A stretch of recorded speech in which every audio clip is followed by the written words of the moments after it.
সিজান, বেতন দিয়েছিস? দিয়েছি, আমি 1 মাসের বেশি দিয়েছি। Very good. আর তাসিন, তুই দিয়েছিস? স্যার আমার বাকি আছে। আচ্ছা ঠিক আছে। সিজান, তুমি কও 1 আর 1 যোগ করলে কত হয়? স্যার 2 হয়। Very good. আচ্ছা তুই বল এবার 186, 90 আর 1.5 লক্ষ, 1 লক্ষ, 2 লক্ষ যোগ করলে কত হয়?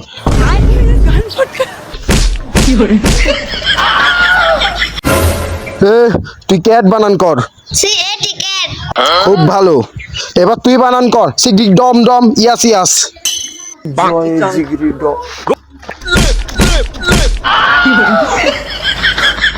এবার তুমি বলো ডক্টর ইউনূস কত সালে ক্ষমতায় আইছে? 2024 সালে। ওয়াও ভেরি গুড, এই তো আমার সবচেয়ে ভালো ছাত্র। এবার তুই বলে পানিপথে যে দ্বিতীয় বিশ্বযুদ্ধ হয় ওই যুদ্ধে যে জিতেছিলি তার নানার নাম কি?